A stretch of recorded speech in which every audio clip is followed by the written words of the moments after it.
하나님의 행복이 있기를 주의 이름으로 축원합니다. 우리 성경에는 신앙의 연령에 대하여 말씀하고 있습니다. 우리의 육체의 삶에도 인생에도 우리 태중에 있는 태아부터 시작해서 유아기, 소년기, 청년, 또 장년, 중년, 장년, 노년에 이르기까지 다 각각 그 연령이 있는 것처럼, 그리고 또 그 몸에 맞는 것으로 옷을 입는 것처럼, 저는 막내인지라 가지고 있는 제 어렸을 적의 소원 중에 하나가 제 몸에 딱 맞는 옷을 입는 거였습니다. 왜냐하면 형들의 옷을 다 이렇게 물려 입다 보니까, 그러다 보니까 제 몸에 맞는 옷을 입을 때가 거의 없고, 잠깐 동안 입게 되면은 또 훌쩍 커버리니까 항상 크고 항상 제 몸에는 맞지 않는 옷을 입는 것이 정말 아쉬움이 많이 있었을 때가 있었습니다. 그러나 사람에게는 각각 그 단계와 연령별로 성장하여서 그와 같이 무르익어가는 것처럼 신앙에도 연령이 있다는 겁니다. 신앙에도 연령이 있어서 자녀들, 또 아이들, 그리고 또 청년, 그리고 아비와 같은 그러한 바로 성장이 있기 때문에 그에 맞춰서 그의 옷을 입듯 그렇게 생각하고 그렇게 그 성장한 대로 살아가기를 요구하고 있습니다. 그러므로 요한일서 2장 12절에서 14절을 보면, 자녀들아 내가 너에게 쓰는 것은 너희 죄가 그의 이름으로 말미암아 사함을 받았으며, 아비들아 내가 너희에게 쓰는 것은 너희가 태초부터 계신 이를 알았으며, 청년들아 내가 너희에게 쓰는 것은 너희가 악한 자를 이기었음이라. 아이들아 내가 너희에게 쓴 것은 너희가 아버지를 알았으며, 아비들아 내가 너희에게 쓴 것은 너희가 태초부터 계신 이를 알았으며, 청년들아 내가 너희에게 쓴 것은 너희가 강하고 하나님의 말씀이 너희 안에 거하시며 너희가 흉악한 자를 이기었음이라 라고 말씀합니다. 아이들아, 자녀들아, 너희가 죄사함 받았고 너희의 아버지가 있다고 하는 것에 대하여 너희가 알아야 한다. 아비들아, 너희도 태초부터 계신 이를 알지 않느냐? 그 태초부터 계신 이, 나만 어른이라고 착각하지 말아라. 바로 나의 모든 창조의 근원이 되신 하나님이 있다고 하는 것을 말씀하고 있으며, 또 청년들아, 청년에 대해서는 용기와 패기, 강하라, 강하고 담대할 수 있는 그러한 악한 자를 이기는 힘이 있는 자들이라고 성경은 그렇게 증거하고 있습니다. 사랑하는 성도 여러분, 육의 나이와는 상관없이 믿음의 사람들에게는 영적 나이답게 살아가라는 거죠. 어린아이가 성장하지 않으면 부모의 근심이 되는 것처럼 신앙생활도 마찬가지입니다. 신앙에 가지고 있는 연령은 오래 수십 년 신앙생활을 해도 아직까지도 기저귀를 떼지 못하는 아이같이 그 가운데에 믿음에 대해 성숙하지 못한 것은 하나님의 근심이 될 수도 있다는 것을 말씀합니다. 사랑하는 성도 여러분, 모든 것, 곧 만물과 사람과 가족과 이 모든 것들이 다 하나님의 선물이실진데, 진정한 젊음은 하나님의 큰 선물인 줄로 믿습니다. 그러므로 사계절이 다 멋이 있고 그 자태가 다 아름다운 것을 보게 되죠. 봄은 봄대로 아름답고, 여름은 여름대로 아름답고, 가을은 가을대로 아름답고, 겨울은 겨울대로 아름답다고 하는 것을 보게 됩니다. 그러나 다 아름답지만 또 사람에게도 어릴 적의 아름다움이 있고, 청년기 그리고 장년과 노년기 다 아름답지만, 그리고 인생에 있어서의 절정이라고 하는 것이 있는 것처럼 젊음이라고 하는 것은 하나님이 주신 최고의 선물과 같고 바로 우리의 인생의 절정을 이루는 것과 같다고도 볼 수 있다는 겁니다. 그러므로 현 세대에 있어서 특히 우리 대한민국에는 젊은이들이 얼마나 소중하고 귀한 줄을 알아야 한다는 거죠. 더욱이 신앙을 가지고 있는 믿음의 사람들이라고 한다면 정말 하나님이 얼마나 예쁘게 보시고 하나님이 얼마나 귀하게 보실까 하는 겁니다. 제가 우리 학생 때였습니다. 고등학교 때에 그저 어디 전지훈련을 가고, 운동선수였는지라 전지훈련을 가고 하면 거기서 그저 그 근처에 있는 교회를 찾아가서 예배하는 것을 즐겨 했습니다. 그래서 될 수 있으면 기타를 메고 가서 기타를 치면서 특송을 할 수 있도록 그렇게 배려해 주면은 특송까지 하면서 수요 예배 때에 참여하는 것을 즐겼을 때가 있어요. 잊지 못하는 것 중에 하나는 수요 예배 가운데에 특송을 할 때에 담임 목사님이 귀하게 보시고 특송을 허락해 주셨는데, 특송하는 동안에 앞에 계신 할머니 권사님들과 이런 분들이 얼마나 은혜를 받고 얼마나 감동을 받아 하셨는지 몰라요. 예배 끝난 다음에 제 손을 붙잡고 저와 함께 특송한 친구의 손을 붙잡고 울면서 하신 말씀이 귀하다, 귀하다 하시는 말씀을 하는 소리를 들었어요. 저는 당연한 일을 한 것 같았는데 그 할머니들은 귀하다, 귀하다 하시면서 젊을 때 하고 싶은 게 얼마나 많고 먹고 싶고 가고 싶은 게 얼마나 많은데 예배 자리에 있으면서 이렇게 하는 것이 너무너무 귀하다고 하는 말씀이 목회하면서 그것을 깨닫게 된 적이 굉장히 많습니다.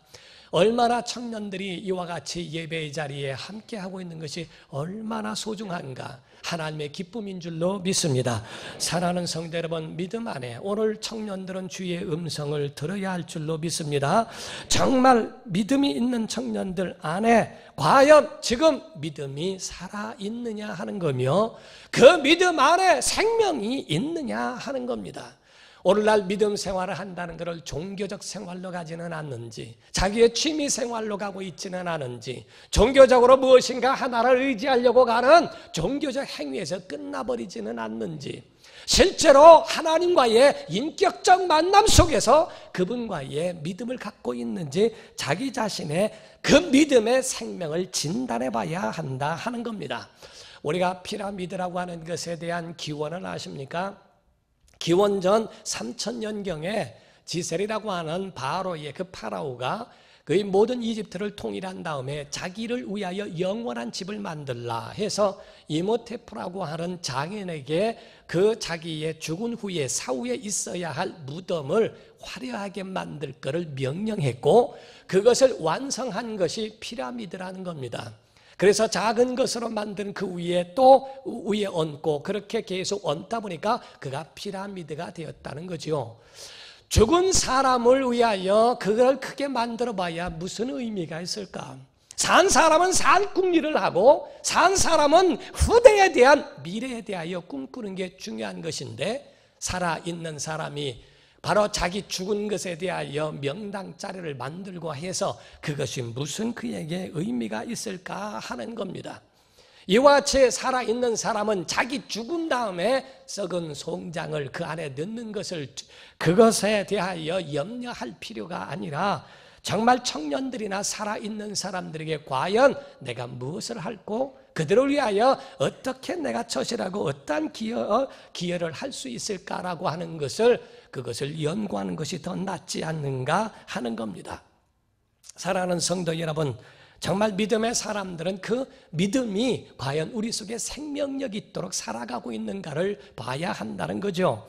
전도서 9장 4절에 보면 이런 말씀이 있습니다. 모든 산자들 중에 들어있는 자에게는 누구나 소망이 있으면 산 개가 죽은 사자보다 낫기 때문이니라 라는 말을 했습니다. 죽어있는 사자보다 산 개가 차라리 낫다는 거죠. 살아있는 것이 얼마나 중요하고 살아있을 때가 얼마나 큰 자기에게 기회가 되는지를 봐야 한다는 겁니다. 사랑하는 성도 여러분, 우리가 에스겔서 37장 3절에는 이런 말씀이 있습니다. 그 하나님께서 내게 이르시되 란 말이에요. 인자야, 이 뼈들이 능히 살 수 있겠느냐 하시기로 내가 대답하되 주 여호와여 주께서 아시나이다 라고 대답을 합니다. 곧 뼈들과 같처럼 지금 있는 그 뼈들이 과연 살아날 수 있겠느냐, 죽은 뼈들이 정말 과연 소망이 있느냐라고 하는 하나님의 그 말씀처럼, 그러나 그 위에는 하나님이 말씀을 대언하게 하시고 그에 대하여 살이 붙게 하고 뼈가 들이맞아 군대를 이룰 수 있는 복을 얻게 되죠. 이와 같이 하나님에 의해서만 생명이 가능하다는 것을 성경이 증거하고 있습니다. 사랑하는 성도 여러분, 우리 세상에 우리 그전에는 아주 그냥 동안 열풍이 한창 있을 때가 있죠. 사람의 그냥 얼굴이 다 동안 미인이라고 그래서 그 나이가 들어도 나이가 들어 보이지 않고, 그래서 한동안 성령이 한참 유행이 있을 때가 있어요. 그때 당시에 그 성령에 대한 거나 이런 것에 대하여 한참 유행할 당시에 그런 유모도 있습니다. 천국에 갔을 때에 베드로가 사퇴를 했다는 거예요. 베드로가 왜 사퇴를 하게 된다 그랬더니 천국 갈 자를 지옥 보내고 지옥 갈 자를 천국 보냈다는 거죠. 어째서 그랬냐니까 베드로가 너무 억울한데 그건 모두가 다 한국 사람 때문이라고 얘기했답니다. 전부가 다 얼굴이 누가 누군지를 모르겠다는 거예요.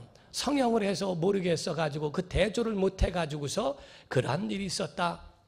지옥을 보내도 한국 사람이 두려워하지 않는 이유가 찜질방이 너무 많아서 그냥 거기는 그냥 간다는 거예요. 편안하게 찜질하러 간다고 하듯이 그렇게 하는 것이 다 한국 사람 때문이라는 유머도 있지만은 안 웃는 거 보니까 별로 유머는 아닌 것 같아요. 사랑하는 성도 여러분, 청년들은요 장점이 몇 가지가 있습니다. 첫 번째가 젊음입니다. 두 번째가 용납이 가능하다 하는 건데요. 그것은 실수를 해도 그 어른들은 다 그거를 이해한다는 거예요. 젊으니까 그럴 수 있지. 아직 모르니까 그럴 수 있지. 젊은 사람들에게는 실수를 해도 다시 정말 도약할 수 있는 용기가 있고 그 지치지 않는 심장이 있다는 그 젊음이 어르신들에게는 다 부러움의 대상이 된다는 거죠. 그러나 한 가지, 이 청년들이 과연 그 속에 그 육체만이 아니라 그 마음도 젊으냐 하는 겁니다.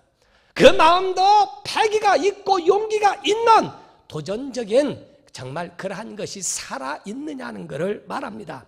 요한계시록 3장 1절에는 사대교회에 대하여 말씀하기를 사대교회의 사자에게 편지하라. 하나님의 7영과 7별을 가지신 이가 이르시되 내가 내 행위를 아노니 내가 살았다 하는 이름은 가졌으나 죽은 자로다 라는 말씀이 있습니다. 교회에 대하여 말씀하는데 외형은 교회인데 속은 죽었다, 속은 썩은 송장이다 하는 말입니다. 외형은 갇혀 있지만 바로 신앙의 모양은 있지만 과연 그 속에 생명이 없다는 거죠. 죽은 자라고 하는 것을 성령께서 교회에 대하여 선포하시고 책망하신 말씀들이 그 안에 있습니다. 외형은 그럴듯하지만 속은 비어있고 썩어 있다고 하는 것을 말씀하죠. 오늘날 우리에게도 하나님의 음성을 들을 수 있는 것이 과거의 것만이 아니라 오늘날도 이 말씀에 해당된다는 것을 봐야 한다는 겁니다. 본문 말씀은 다른 것이 아닙니다. 유도고라고 하는 청년이 있는데 그가 창틀에 걸쳐서 거기에 앉아 바울의 긴 강론을 듣게 되었어요. 그 가운데 어떤 학자들은 그거를 분석해서 그가 거기에 떨어져서 죽은 이유가 바로 창문에 걸터 앉아서 예배의 태도가 잘못됐고 오고 가는 공기가 다 차단시켰기 때문에 잘못이고 사람들이 봤을 때에 그러한 마음속에 상하게 만들어져 이런 것으로 말하지만은 그건 사람들이 거기에 추측할 뿐이고 그 가운데 얼마나 그 가운데 힘들고 피곤했을까 하는 거죠. 유도고라고 하는 이 청년이 거기에 앉아서 그 긴 강론을 들을 때에 너무 피곤하니까 피곤을 이기지 못하고 그 가운데 졸다가 잠이 들어 그 가운데 창문에서 떨어지게 되죠. 3층에서 떨어져 그가 죽음을 당하게 됩니다. 성경은 그에 대하여 죽었다고 돼 있지 그에 대하여 위험하다고 표현하지는 않습니다.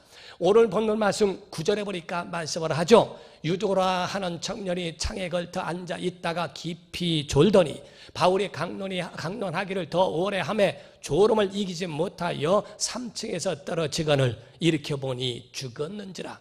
성경의 헬라어 가운데 보면은 죽었다, 까무러친 것도 아니고 기절한 게 아닙니다. 완전히 죽었다고 표현하고 있습니다.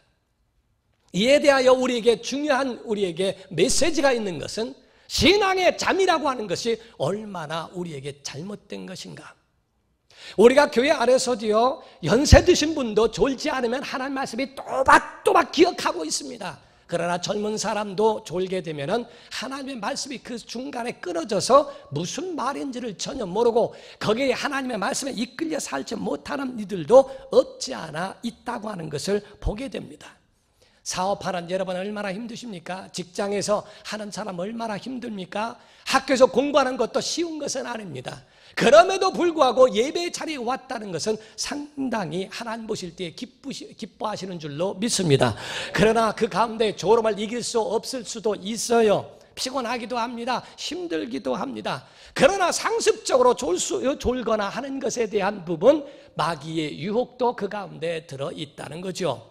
교회 안에서 잠을 자고 졸고 하는 것에 대한 에피소드는 굉장히 많이 있습니다. 어떤 목사님이 졸았던 성도에게 예배 끝나고 얘기했대요. 왜 예배 때마다 전화했더니 하나님이 사랑하셔서 그렇다고. 웬 사랑이냐 그랬더니 하나님이 사랑하는 자에게 잠을 주시는도다 했다는 게요. 그런 얘기도 하나 있는가 하면은 어떤 사람은 그러더래요. 목사님 설교를 한참 하고 있다가 조는 사람이 너무 눈에 거슬려서 옆에 사람한테 깨워달라고 얘기했답니다. 그때 옆에 있는 사람이 들리지 않게 한마디 하더래요. 쥐가 재워놓고 왜 나보고 깨워달래 하더래요. 하듯이 물론 목사의 설교가 그 강론이 지루할 수도 있고 졸게 할 수도 있는 책임이 있다는 거죠. 실화라고 하는데 진짜인지는 모르겠습니다. 저도 들은 얘기입니다만은 목사님이 뒤에 앉아서 예배하는 중간에 장로님의 그 대표기도가 얼마나 길었던지 목사님이 잤대요. 한참 자는데 장로님의 대표기도가 끝나고 나니까 거기서 목사님이 깨질 않고 있어서 사회 보는 목사님이 깨웠답니다. 목사님 끝났습니다 하고 깨웠더니 나가시자마자 축도하고 끝내시더랍니다. 목사님 다 끝났다니까 다 끝난 줄 아는 거예요. 그래서 축도하고 끝났다는 일화도 없지 않아 있습니다. 사랑하는 성도 여러분, 성경에 처녀 비유가 나오죠. 그 가운데에 모든 성경에 나오는 처녀와 신부라고 하는 말은 예수님의 신부인 교회를 말합니다. 처녀에 대한 비유, 바로 신랑을 맞기 위하여 준비된 신부들을 가르쳐 교회를 말하는데 다 졸며 찰세라고 되어 있습니다. 그에 대하여 신랑이 왔을 때에 나오라 신랑이 왔다 하는 그 목소리를 들고 다 깨어 나오는데, 그때 슬기로운 5 처녀는 기름도 준비하고 등도 준비했지만 어리석은 신부들은 그에 대하여 기름은 준비되지 않았다라고 되어 있습니다. 여기서 모두가 다 졸 수 있고 잠잘 수 있지만 문제가 하나 있는 것은 슬기로운 그 여인들, 그 처녀들에 대하여서는 기름도 준비되어 있었다는 거죠. 그러나 어리석은 그러한 미련한 신부들은, 그 처녀들에 대하여서는 그들은 기름이 준비되지 않았다고 되어 있어요. 기름을 준비하지 않고 잠을 잘 수 있을까? 준비가 되지 못하는데 잠이 올 수 있을까? 마지막 때 자기 영혼의 구원에 대하여 확보하지 못하고 어떻게 잘 수 있을까? 자기 영혼에 그렇게 급박한 사정이 있고 신랑이 언제 올지 모르는 그런 급박한 가운데 있으면서도 잠이 올까? 준비된 사람, 구원을 확보한 사람, 믿음에 대하여 성령의 불을 끄지 않은 사람, 그런 사람들에 대하여서는 바로 이와 같이 잠이 오고 졸고 할 때도 주님이 오실 때, 신랑이 올 때에 맞으러 나갈 수 있는 준비된 사람을 슬기롭다고 표현합니다. 사랑하는 성도 여러분, 요나서에 이런 말씀이 있습니다. 1장 6절에 보게 되면 선장이 요나에게 가서 이르되 자는 자여 어찌함이냐, 일어나서 내 하나님께 구하라. 혹시 하나님이 우리를 생각하사 망하지 아니하게 하시리라 하니라. 세상 사람이 하나님의 사람의 자는 것에 대하여 책망한다는 겁니다. 하나님의 사람이 영적 잠을 자는 건 마귀의 유혹이에요. 자기 영혼이 죽어가고 있는 것을 말합니다. 그거를 표현하고 있습니다. 그러므로 에베소서 5장 14절에 말씀을 합니다. 그러므로 이르시기를 잠자는 자여 깨어서 죽은 자들 가운데서 일어나라. 그리스도께서 너희에게 비추이시리라 하셨느니라. 이렇게 말했죠. 그 잠자는 자들 가운데서 깨어라, 일어나라 라고 말씀을 합니다. 첫 번째 하나님이 우리에게 주신 메시지는 영적 잠이 없는, 영적 잠들지 않는 성도가 되기를 예수 이름으로 축원합니다. 그래서 성경 마태복음 13장에도 예수께서는 말씀하시기를 가라지를 원수가 와서 뿌리고 갈 때 언제 했는가? 졸며 찰세라고 되어 있어요. 졸 때, 잘 때, 영적 잠 잘 때가 가장 위험하다는 겁니다. 마귀의 공격이 우리에게 가장 원활하고 좋을 때가 우리의 영적 잠을 잘 때라고 이야기하죠. 영적 잠을 자지 않는 사람. 두 번째 우리에게 주시는 메시지는 이 유두고라고 하는 사람이 살아났다 하는 거죠. 오늘 본문 말씀 10절에 보니까 말씀을 하기를 바울이 내려가서 그 위에 엎드려 그 몸을 안고 말하되 떠들지 마라 생명이 그에게 있다 하고 그랬어요. 생명이 있다는 말은 숨을 쉰다는 얘기가 아닙니다. 이미 성경은 죽었다라고 돼 있어요. 그런데 바울은 말하기를 내가 다시 깨어난다 하는 얘기가 아니고 그 속에 생명이 있다라고 이야기합니다. 마치 하나님이 이 바울에게 하나님이 알려주시고 그에게 확신을 주셨던 것 같아요. 제가 러시아 모스크바에서 부흥회를 할 때였습니다. 그때 체구가 아주 작은 할아버지 할머니가 저에게 와서 안수를 해달라고 마지막 날에 오셨었어요. 그때 저는 신유를 위하여 기도를 많이 했고 준비를 하고 있었는데 한 사람씩 와서 다 안수를 받고 간증하는 소리를 들었지만은 제 인상에 남은 분들은 바로 그 할아버지 할머니였습니다. 러시아 사람들에게 있었을 때에 러시아 사람들은 거의 대부분 체구가 크고 키도 크고 다 이런 사람들인데 그 왜소한 몸에 저마냥 이렇게 조그만 사람이었어요. 그런데 그 할아버지 할머니인데 할머니가 이 반이 이렇게 중풍에 의하여 못 쓰셨던 분이었습니다. 그런데 그 할아버지가 저에게 자기의 아내가 이와 같이 반을 쓰지 못한다고 울면서 저에게 안수를 해달라고 말씀을 하셨어요. 그래서 그 할머니를 놓고 기도를 하는데 기도하는 가운데 낫다라고 하는 하나님의 확신을 주셨어요. 그래서 기도하고 난 다음에 손을 들어보라고 아픈 손 들어보라고 그랬더니 못 든다고 그래요. 들어보라고. 저 원래 아파서 못 든. 들어보시라고 했더니 들더니 들린다고. 거기에 모인 사람들이 다 울면서 막 하는데 돌아가는 그 할아버지의 그 눈에도 눈물이 그치지 않고 막 그 자기 아내를 데리고 가면서 감사하다고 하는 그 모습을 봤어요. 안수라고 할 때 낫다라고 하는 하나님이 확신 주실 때가 있는데 마치 여기에 바울이 그를 보고 생명이 있다, 하나님이 이게 가능성을 주셨다, 하나님이 살게 하신다라고 하는 하나님이 그에게 어떤 그 말씀을 그에게 주셨으리라고 보는 겁니다. 그에 대하여 바로 유두고에게 살아있다, 곧 생명의 불씨가 그에게도 아직도 남아있다 하는 얘기입니다. 예수께서 시몬이라고 하는 제자를 보실 때에 시몬은 갈대라는 이름입니다. 그런데 주님이 그를 바라보실 때는 베드로라, 반석이라 하는 가능성을 보시고 그 이름을 게바라, 또 베드로라 하고 반석이라는 이름을 더하신 것처럼 요한과 야고보에 대해서 이의 믿음이 우레와 같다, 우레의 아들이라고 하는 이름을 더하여 보아너게라고 하는 이름을 더하셨다고 마가복음 3장 13절에서 15절의 이하에 말씀하고 있죠. 이와 같이 바로 그에 대하여 유두고의 심령 가운데 생명의 불씨가 살아있다, 아직도 남아있다 라고 하는 그에 대한 말을 보게 되는 겁니다. 삭개오 같이 그 속에 아직도 불이 꺼지지 않았다.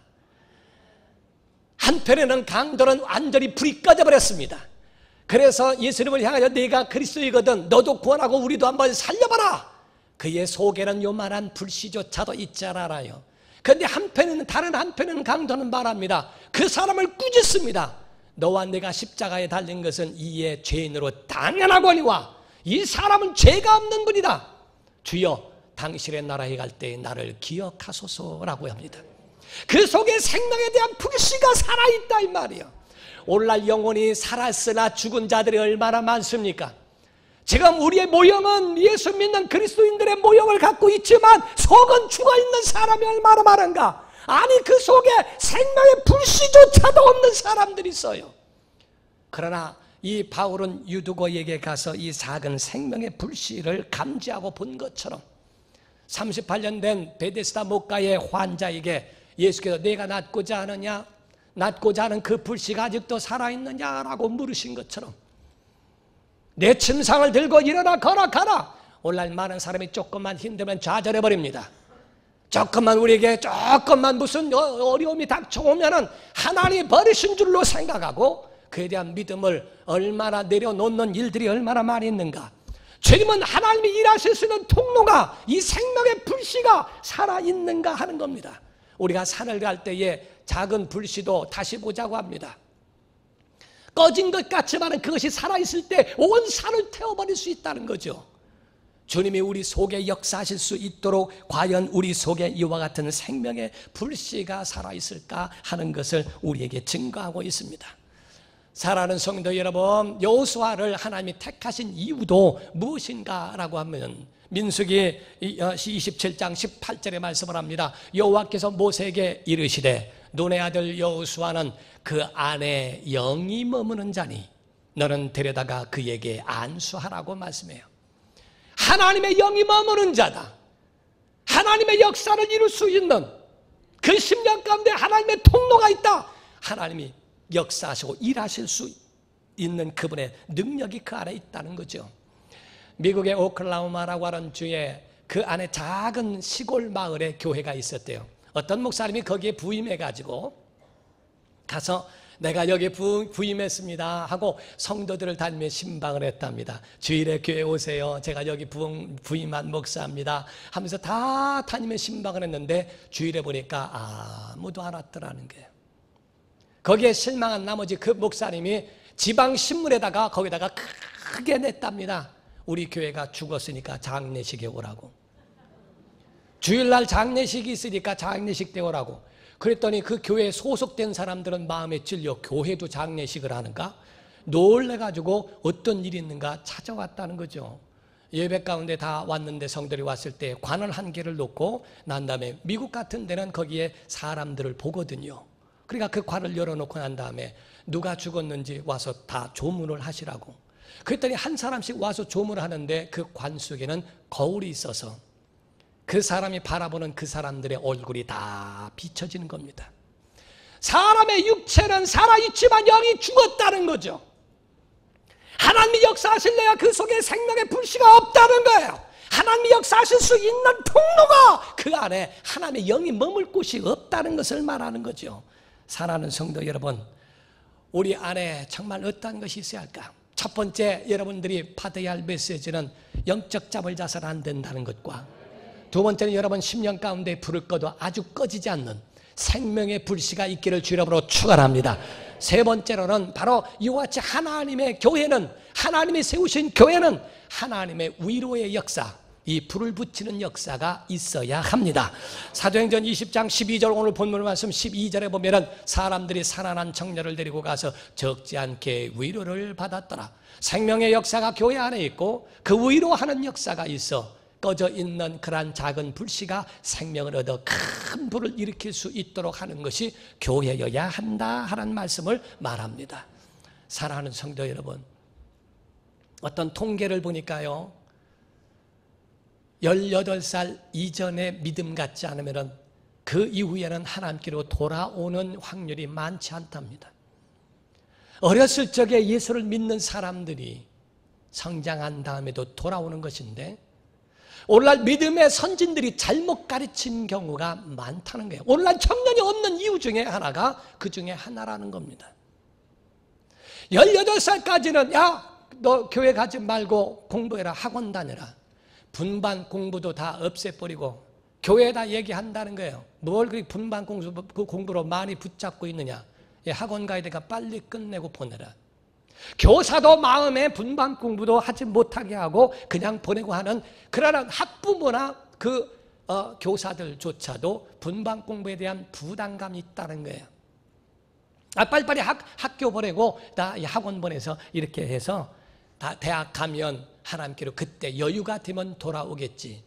신기한 거는요, 18세, 20세 넘어간 아이들이 돌아오는 확률이 많지 않대요.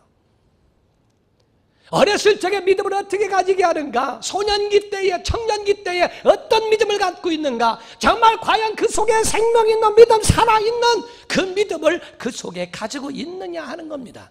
로마서 8장 9절에 말씀을 하기를 너희 속에, 만일 너희 속에 하나님의 영이 거하시면 너희가 육신에 있지 아니하고 영에 있나니 누구든지 그리스도의 영이 없으면 그리스도의 사람이 아니라라고 말씀했어요. 우리를 이끌어가는 그리스도의 영이 있는가? 성령의 역사가 우리를 막 이끌어가고 있는가? 사도 바울은 말하기를 내 속에서 능력으로 역사하시는 이의 역사를 따라 내가 힘을 다하여 수고한다고 하는데, 우리 속에 이와 같이 하나님의 역사가 우리 속에 생명으로 역사하고 있는가? 유두고가 살아난 이유는 다른 거 아닙니다. 그 속에 생명이 있었기 때문이라고 말합니다. 여러분과 여러분의 자녀들과 그 가정 위에, 청년들, 청소년들 위에 이 생명의 불씨가 그 안에 살아있고, 그 생명의 불씨가 활활 타오를 수 있고 다른 사람에게도 연결되어 있는 살아있는 청소년 되기를 예수 이름으로 축원합니다. 기도하겠습니다. 이 시간에 다 같이 통성으로 기도할 때, 하나님, 이 불이 꺼지지 않게 하소서.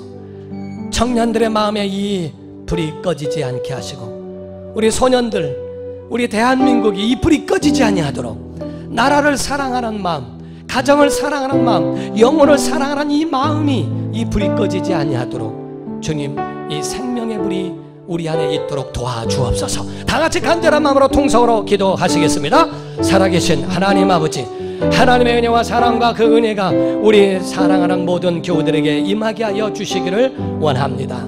아버지 하나님, 생명의 역사가 임하도록 붙잡아 주시옵소서. 하나님의 권능이 임하기를 원합니다. 하나님의 은혜가 넘치기를 원합니다. 생명 역사가 있기를 원합니다. 능력의 역사가 임하게 하여 주시기를 원합니다. 아버지 하나님, 붙잡아 주시고 은혜 내려